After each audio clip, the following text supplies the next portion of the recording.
অদ্ভুত, আমি বিশ্বাসই করতে পারছি না। একটা জল জ্যান্ত চিতাবাঘ তোমার গান শুনে, তোমার কথা শুনে পালিয়ে গেল বেড়ালের মতো।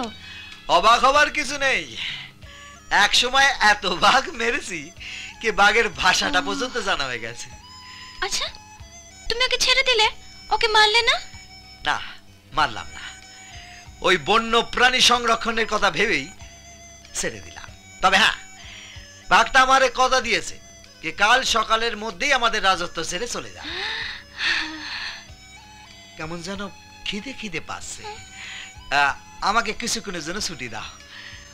কোথায় যাবে এখন? মন্ত্রীরা আমার বাঘ তাড়ানোর কায়দা দেখে ওদের বাড়ি আমাকে নিমন্ত্রণ করছে, একটু সেজে গুজে খেয়ে আসি। আপনার মতো মহান বীরকে সম্মান জানানোর জন্যই এই ভোজনের আয়োজন করা হয়েছে। আমার স্ত্রী আর গোবরের নিজের স্ত্রী নিজের হাতে রান্না করেছে একসঙ্গে। একটা শিক্ষা পেলাম, মেয়ে মানুষরাও মিলেমিশে থাকতে পারে। আপনি মহান। আমি শুনলাম আপনি নাকি গান গেয়ে বাঘবশ করেছেন। আগে যুবরাজ, आप सचमुच जीनियस है। भोजन शुरू कीजिए।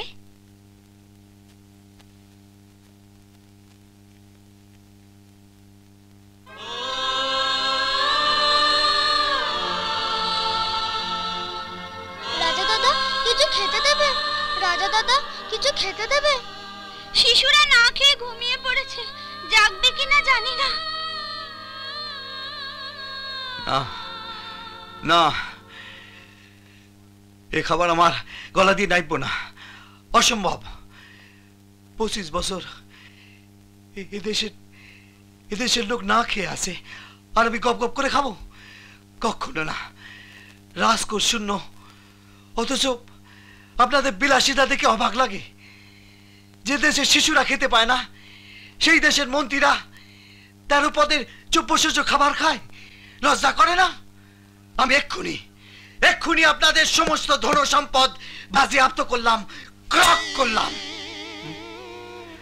আর সেই ধন সম্পদ দিয়ে আমি ক্ষুধার্ত আর্ত মানুষের অন্যের সংস্থান করব, জনগণের মেরুদণ্ড সোজা করব, যাতে উহারা অত্যাচারের বিরুদ্ধে, অন্যায়ের বিরুদ্ধে লড়াই করতে পারে। आपके पाँव पड़ती हूँ, हम लोगों को विधवा मत कीजिए। वो तो ठीक আছে, কিন্তু সিসি পাহাড় দেবেন না, পাহাড় দেবেন না। আমাদের ক্ষমা করে দিন। এবার থেকে আপনি যেমন নির্দেশ দেবেন সেইভাবেই আমরা রাজ্য চালাবো। ঠিক আছে, ক্ষমা করলাম। ধন্যবাদ। কিন্তু ডিং ডং রাজত্বকে বাঁচাবার জন্য প্রচুর অর্থের দরকার। মনিয়র মুক্ত কোন গোপন স্থানে লুকিয়ে রেখেছেন আমাকে এক্ষুনি বলেন। আসলে গত 25 বছরে এই রাজ্য চালাবার মতন কোনো যোগ্য রাজা পাইনি, তাই আপনি চলুন, আপনাকে এক্ষুনি গোপন স্থানটা দেখিয়ে দিচ্ছি। চলেন, এক্ষুনি চল।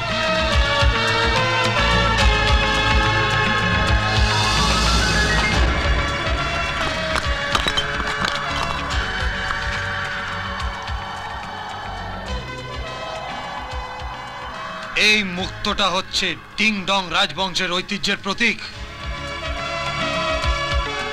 প্রতীক, ঐতিহ্য, বংশ ধুয়ে খাবেন?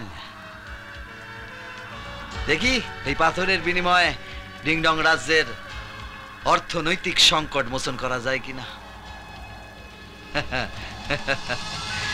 এক টুকরো পাথরের দাম 50 কোটি স্বর্ণ। শত শত মানুষের কোনো মূল্য নাই গো।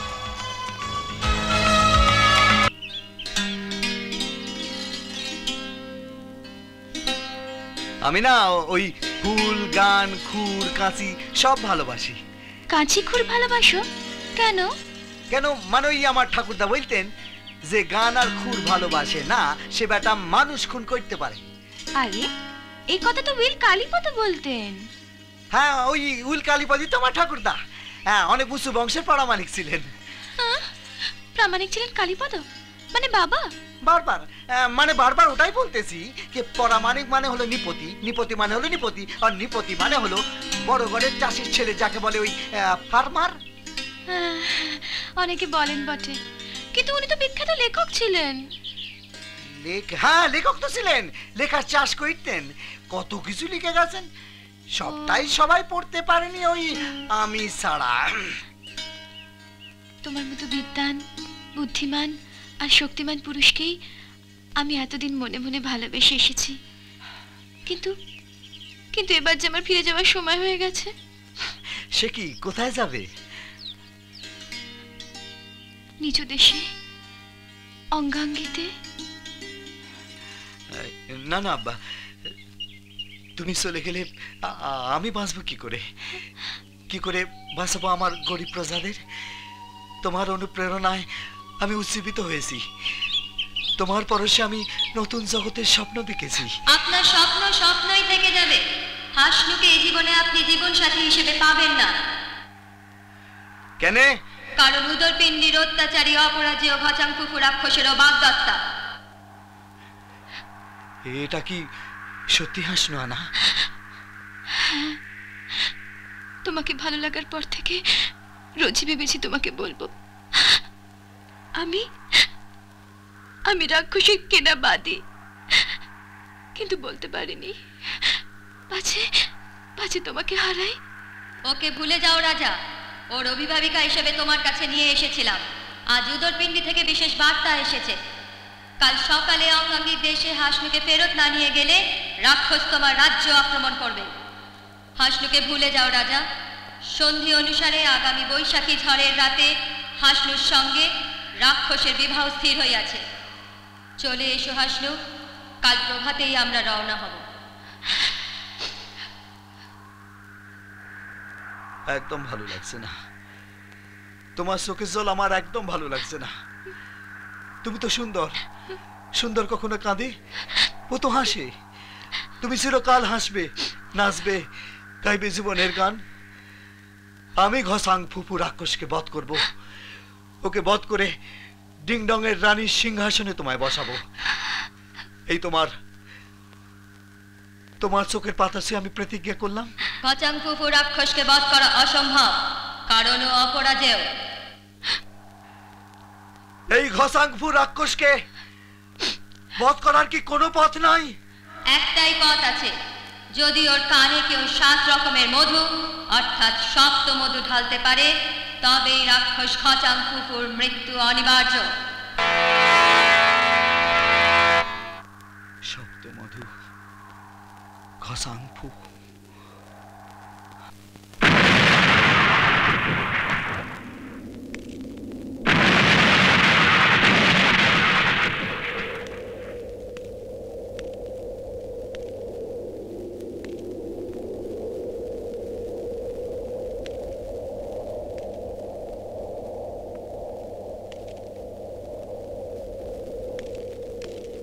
এ কি রাজা, আপনি সিংহাসনে না বসে মাটিতে বসলেন কেন? যতদিন আমি গরিব প্রজাদের খাদ্য, সুখ, শান্তি ফিরিয়ে না দেই, আমি এই সিংহাসনে বসবো না। আমার তা অধিকার নেই। আমি তো আসল রাজা নই, আমি নকল রাজাকে আসল রাজা করতে চাই। আমাকে একটু একা থাকতে দেন, আমাকে ভাবতে দেন কি উপায়, কি করা যায়। দয়া করে আমাকে একটু একা থাকতে দেন।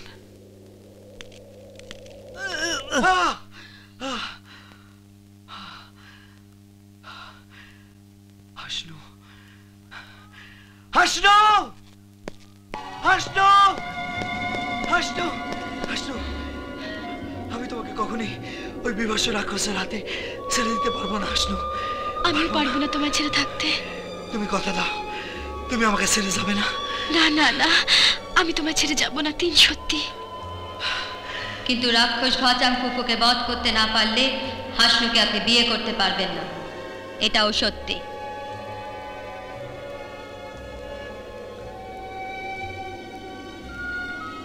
ঘসাং ফুফু রাক্ষস সেনাপতি হিটুহাইতি, এরা আমার এবং আমার প্রজাদের শত্রু। যে করে হোক ওদের ধ্বংস করতে হবে। কোথায় যাচ্ছ? খাবে না? যতদিন না ক্ষুধার্ত প্রজাদের মুখে অন্ন দিতে পারি, নিজে অন্ন স্পর্শ করব না। কোথা যাও এই রাতে? আজ পূর্ণিমা, আধার তো নাই। দূর পাহাড়ে যাব শক্তির সন্ধানে।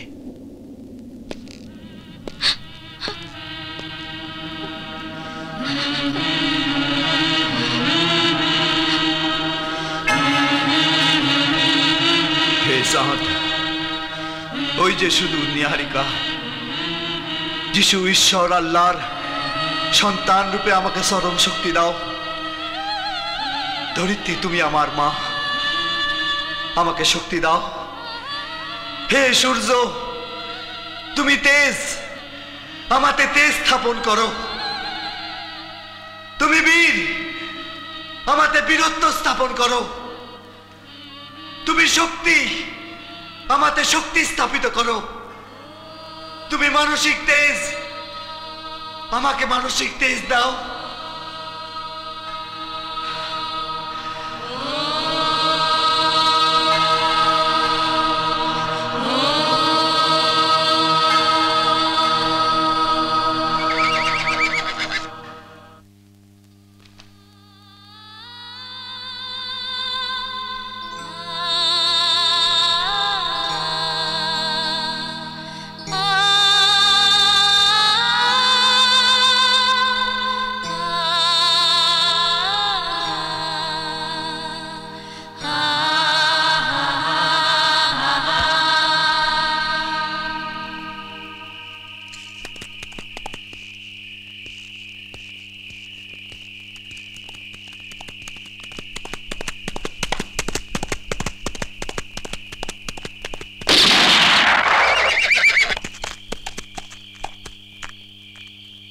யாருনি என்ன வேணும்?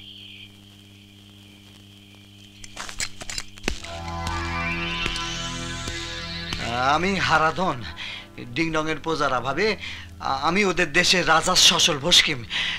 আসলে আমি গুড়িনুড়ির পরামানিক। এই গভীর জঙ্গলে বাঘ সিংহ পর্যন্ত আসতে সাহস পায় না। আমি তোর সাহস দেখে মুগ্ধ হয়েছি।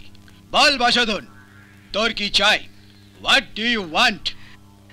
সত্যি আমার উপর যদি দয়া হয়ে থাকে তাহলে আমাকে শক্তি দেন, যেন আমি হিটু হাইতিয়া তার দলবলকে খতম করতে পারি, ওই ঘসাং ফুপু রাক্ষসকে বধ করতে পারি, ওই তরোয়াল বন্ধুকে যেন আমাকে কেউ হারাতে না পারে, সকল প্রজাদের যেন দুঃখ দূর করতে পারি, সকল ভাষা বুঝতে পারি, বলতে পারি, বোবা মুখে যেন বল ফুটাতে পারি।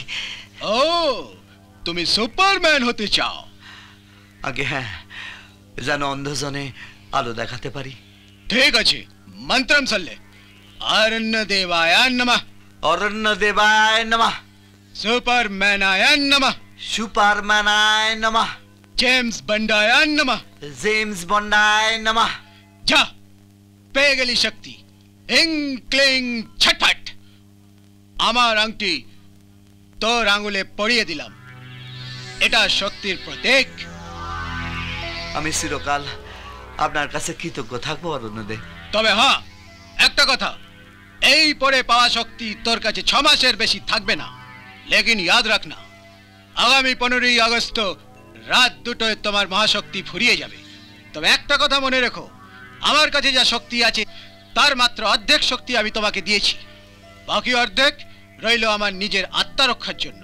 তবে একটা কথা তোমাকে বলি হারাধন, প্রত্যেক মানুষের মধ্যেই মহাশক্তি আছে, যে শক্তির দ্বারা সে সব রকম বাধা জয় করতে পারে। তোমার মধ্যেও সেই মহাশক্তি আছে। সেই শক্তি নিজেকে নানা রকম কর্মকাণ্ডের দ্বারা অর্জন করতে হয়। একদিন দেখবে এই ধার করা শক্তি ফুরিয়ে গেলেও তোমার নিজের মধ্যে সুপ্ত হয়ে লুকিয়ে থাকা শক্তি জেগে উঠবে। সেটাই হবে তোমার আসল পাওনা। থ্যাংক ইউ, সালাম, ডাঙ্কাশেন। যাও, এবার নিজেকে পবিত্র কাজে নিযুক্ত করো। জয়স্তু। নমস্তে।